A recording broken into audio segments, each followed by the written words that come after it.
Medyo sinisipag nga ako ngayon kaya naman maliligo nga muna ako. Madalas ka kasi tinatamad ako maligo kaya naman gabi na nga ako kumakapaligo.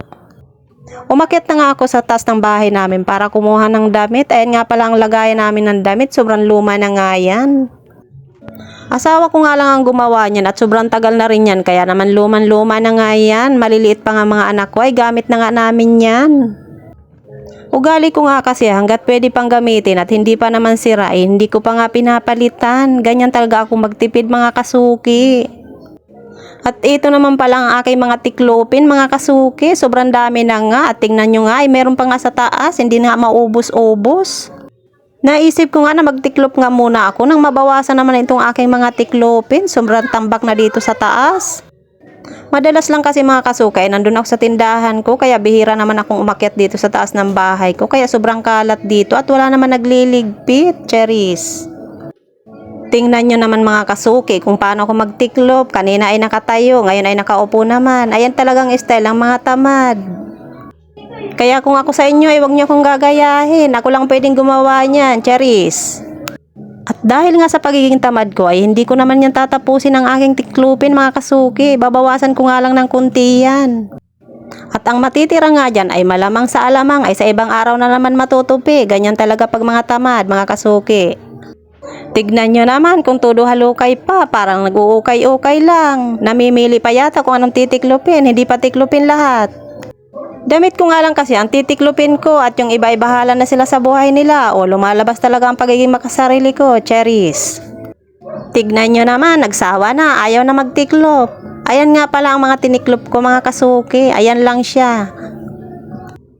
At hindi ko rin pala yan ilalagay sa damitan namin, iiwanan ko lang yan dyan hanggang sa maubos sa kakagamit. Sa akin nyo lang talaga makikita ang ganyang style mga kasuki. Ito nga rin pala ang higa ng mga anak ko. Wala na nga itong ligpit-ligpit. Forever nga itong nakalatag. Para pagdating nga ng gabi ay diretso higa na nga lang. Bawas trabaho nga naman. At yung bintana ko nga dyan ay hindi na nga nabubuksan. Palagi na nga lang yan nakasara. Hindi na nga daw kailangan buksan sabi ng mga anak ko. At maliwanag naman daw dun sa gilid. Cherries. Aayos-ayusin ko nga muna itong aking mga tiklupin para hindi naman nakakalat nang hindi naman nakakahiya sa mga taong aakyat dito. Cherries. Dinampot ko na nga itong mga basurang nakatambak dito sa taas at ako na nga magtatapon dahil kung hindi ko nga ito dadamputin malamang madadagdagan pa ito. Pababa na nga lang ako ay nalaglag pa. Tignan nyo naman itong mga dadaanan dito kapag bababa ka ng hagdan. Pag nalaglag ka malamang diretso ka dun sa kalan, cherries. Maliligo na nga lang ako mga kasuki baka lalo pang uminit ang ulo ko sa dami ng kalat dito sa bahay ko. Fast forward na nga tayo. Pagpasok ko ng CR, sabay labas, tapos agad maligo, magic.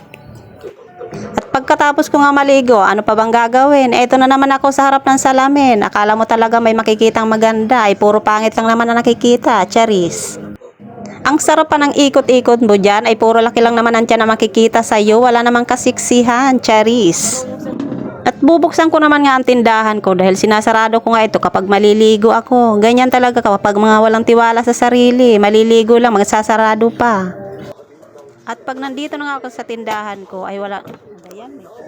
At pag nandito na nga ako sa tindahan ko, ay ano pa bang gagawin ko? Ay uupo na naman ako dito sa pangmalakasang upuan ko habang nag-aantay ng bibili. Kahit wala naman talagang bibili. Ang sama pa nga ng tingin ko sa asawa ko dahil wala nang ang binta ay kuha pa ng kuha. Pitikin ko kaya to ng madala, cherries. O ayan, tinanggal ko na naman nga yung corona ko sa ulo ko. Yung tuwalya pala. Istorbo naman tong pintuan ko. Binuksan ko na nga ay bumabalik sa pagsara. May momo yata dito na hindi ko nakikita. Charot lang. Tignan nyo naman yung itsura ko. Ako yata ang momo. Nagbintang pa ako ng iba. Ang dami ko pang daldal. Hanggang dito na lang mga kasuki. Bye!